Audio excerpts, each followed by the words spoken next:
Hey, Money Grows on Trees and Money Buys Happiness members. I'm really delighted to bring you another 5 Steps to Million success story with this special lady, Talita Headley. What's up? What's up, T? Hello. I'm great. How are I'm you? good. You well? I'm really good, thank you. You look great. Look like you Thanks. just got your head on. Am I right about that? Nope, I don't get my hair Yeah. done. It's It a good looks way like to save money. it looks fresh. Oh, there you go. Hey, good, excellent. That was a test. No, it wasn't. Hey, thanks so much for jumping on. I know you're busy lady, which is good. But I really wanted to just interview and talk to you about some of the wins you've had through the mentorship program so far, because you're still, not through the whole year, of course. Particularly around one or two areas. But thanks for jumping on. Pleasure. Happy to share.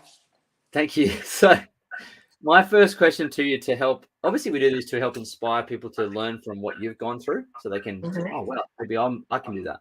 And of course, if they're thinking about doing any formal mentorship, these types of stories help people to build belief that they can do the same if they decide to make a change. So tell me, before we started working together, before you came into the mentorship program, what was life like for you? It was a bit delusional. Yep. So my money mindset was 100% delusional.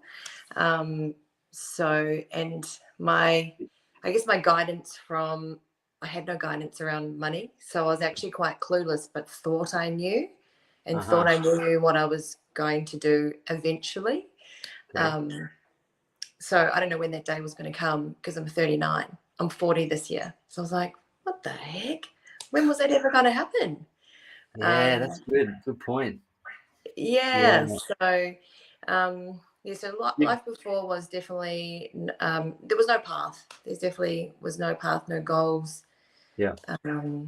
Did you know that can you just explain to us what you mean by delusional?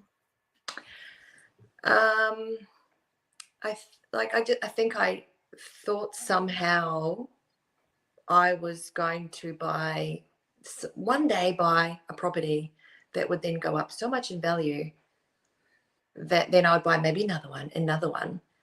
But I had no actual path to get there to make that money, to actually put it in. Okay. And I I think you discussed it last week about, being sucked in by those gain financial freedom type, offers, masterclasses, stuff like that made it seem like, oh, well, it's going to be pretty easy. So when I do it, it'll just all come. So I'll get onto it later. But Very I'm at common. the later. I'm at the later. I'm past the later. That's so true, isn't it? I'm at the now. It's the later. I'm here. Yeah, I'm like, what have I done? Yeah, you're like 40 years went by in a blink. Yeah. So, okay. So would it be fair to say you were kind of maybe fantasizing about what you financially were going to achieve? Yeah, 100%. And I can't even describe that because it was so fuzzy. It was just a vague idea. Yes. A vague image, a vague vision. Just a vague image, yeah. Yeah, okay. Now, let me ask you this then. We'll come to unpack as to how you got through that, which is actually an incredible breakthrough, I think. But what was it that made you? I think we probably already answered it. The thing that made you want to make a change was you came to a realization, right?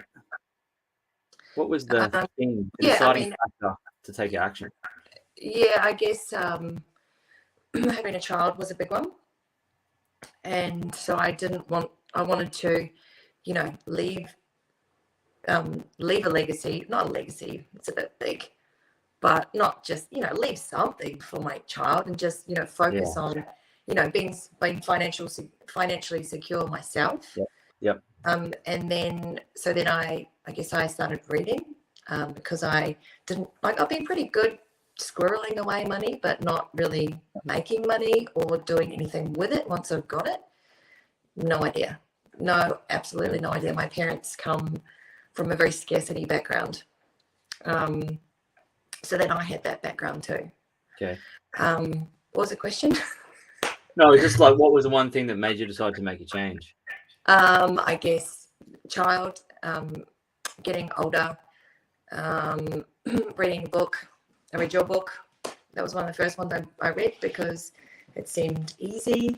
It was short. That was just the shorter version of your book. Yeah, the Money Grows on Trees book is shorter. It's about 60 pages. Yeah, so I'm getting through the other one. Yeah. But yeah, so, and then just a series of questions, I guess, that Melissa asked me about what I wanted, what I look back now. Yep. 5 years on, 1 year on, if I look back and I go, oh, have I done anything? I was like, oh, scared the shit out of me. So I jumped in. Thought, why get a mentor? Because I truly haven't had any guidance, and if I have, it's been the wrong one that set me down the wrong track. Yes. Yeah. Well, if you talk to people that haven't got what you want and they're trying to help you, and I'm sure most people do, it still doesn't help because they have never walked the path. And so I dare say not everyone has access to an amazing mentor. I mean, most people don't. Like if you think of like they just don't, right? In small country towns, in places that you're just not accessible. So you obviously took massive action to make the change. So everyone who comes and gets our book gets a free 2 free coaching sessions with one of our coaches. You were talking to Melissa. She asked you a series of questions to help you unpack what you want, what's stopping you, where you want to go, and things like that. And obviously, if you are ready, if someone who's ready to take massive action like you were, you have an opportunity. You're presented with an opportunity to do it.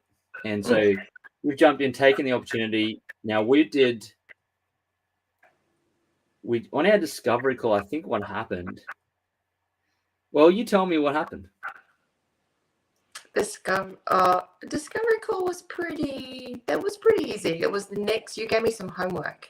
That's right. I did too. Yes. Yeah. So you asked me a few tough questions, which challenged my beliefs at the time. But it was when you sent me off, you gave me some homework to read the mindset chapter, which I read, and I realized what mindset I was. And then on my call to you, you asked me what my mindset was, and I just burst out crying because I was freaking delusional, and that was just so upsetting to me because I didn't think I was.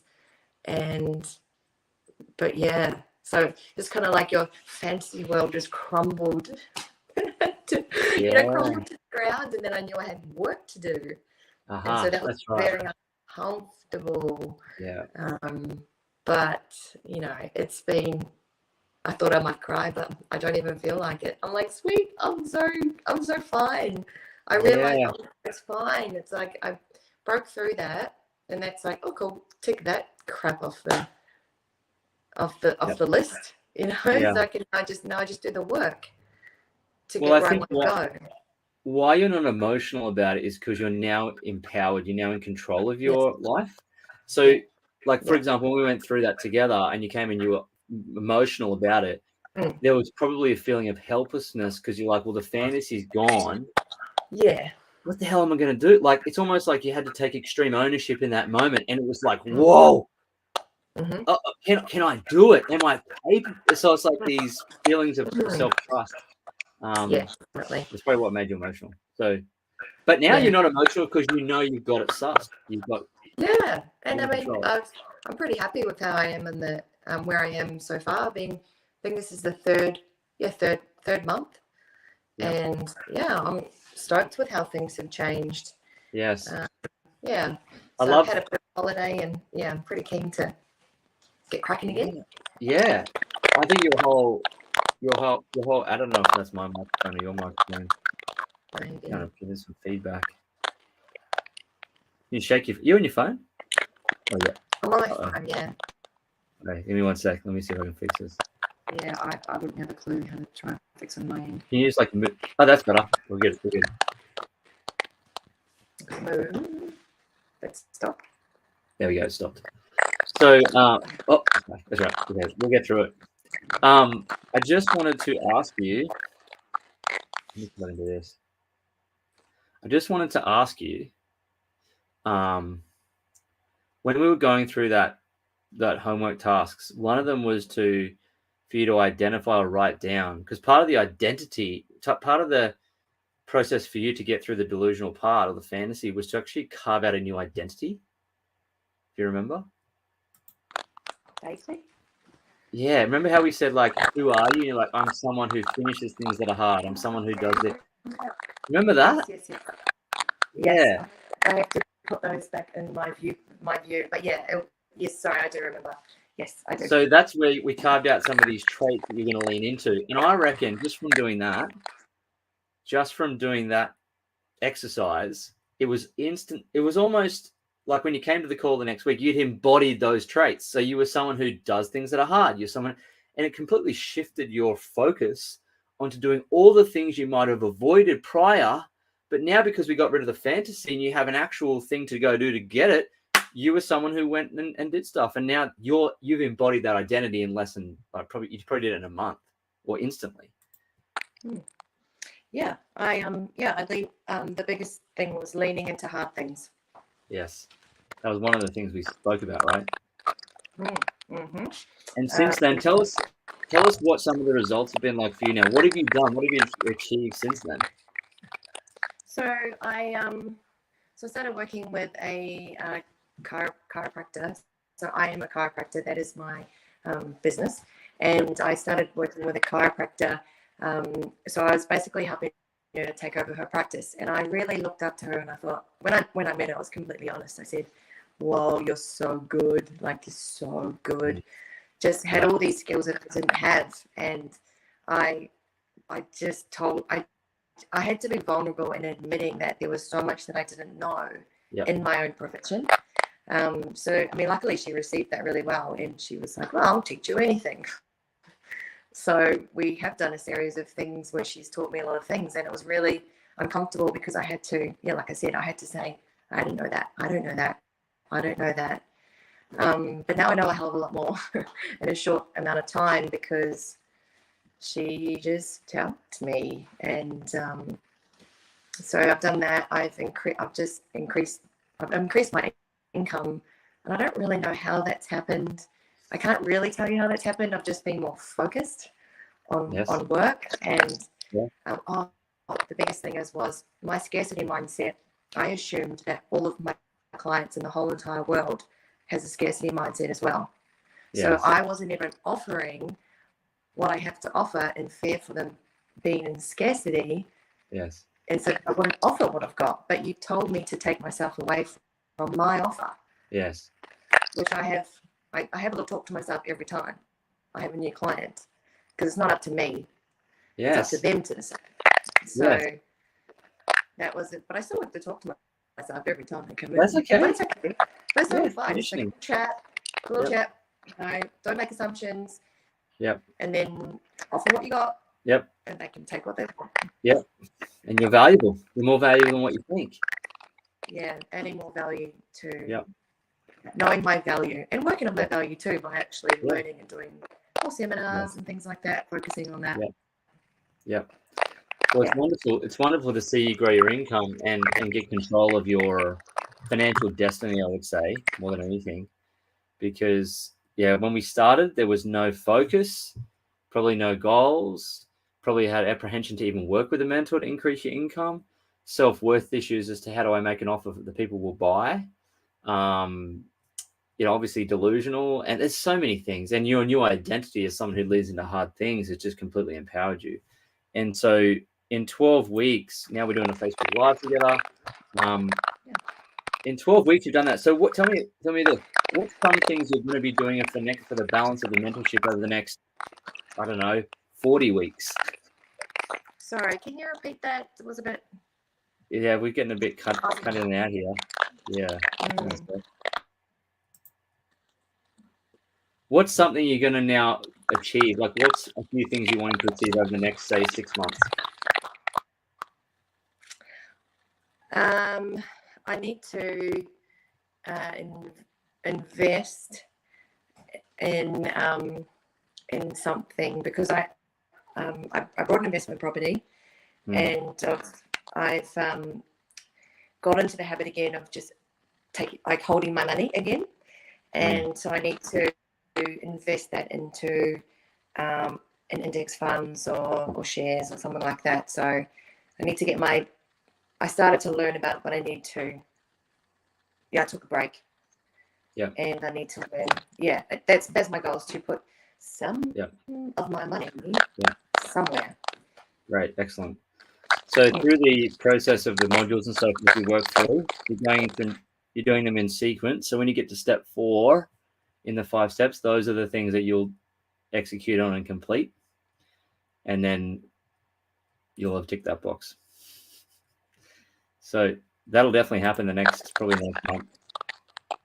So that'll be good. Yep. And what advice would you give to others who are probably in a situation like you where you're a little bit like lost? Get some guidance. Sage advice. Guidance. Yeah, get guidance, because I think there's a lot of our parents are different generations. You know, they're like, work hard, don't aim for much, just a simple existence. Well, that's my surroundings anyway. Yeah. And yeah, should you want to get guidance from a mentor like yourself, who is actually doing quite big things and is very knowledgeable about money and will push you to do something you probably don't know how to do. Yeah. Awesome. But it's, it's up to you, what suits you. But you might not even know what you want. So you feel that perhaps people, if they're really in a position where they need help, to actually seek help and then take action, just like you, obviously. Sure. I wish I had done it, 10 years ago, 20 years ago. Yeah. But where we are now. Yeah. Well, these things probably didn't exist 20 years ago. We didn't have Zoom. But they do now, right? So there's probably no excuses for people if they do want to make changes, that there's opportunities for them to do that in the right environment. So yeah, exactly. Put yourself in the environment to surround yourself with, people that will inspire you. You can get ideas from who are doing the same, have the same goals. Not same, but something moving. And what do you think? Just the last question for you, because I think we're losing the mic. Is what's been your number one favorite part of the mentorship program so far? What's been the most effective feature? My favorite part of the program. Mentorship program, yeah. Your most favorite feature of it? It would actually be the one-on-ones with you, because for the fact that I've made the biggest breakthroughs with that. Yep. Yeah, that's been and I think as my confidence gets on a bit more, I'll be able to, in the live calls, maybe ask more questions. Yeah. So that, I think that'd be good, because then I'll get, instant feedback sort of thing. Yes, absolutely. We can do that tomorrow. Or Thursday. Thanks. I'm just going to mute that. Felita, thanks so much for jumping on and sharing your wins with us. You've had a huge mindset breakthrough that's just very few people ever really experience. So I just really wanted people to see that it doesn't matter where you stand from, there's always something to learn and do when you seek mentorship. So thanks for jumping on and giving us your time. I appreciate you. And I'll see you on the call this week. Okay, thank you. Thanks, Lloyd. See you. Bye-bye.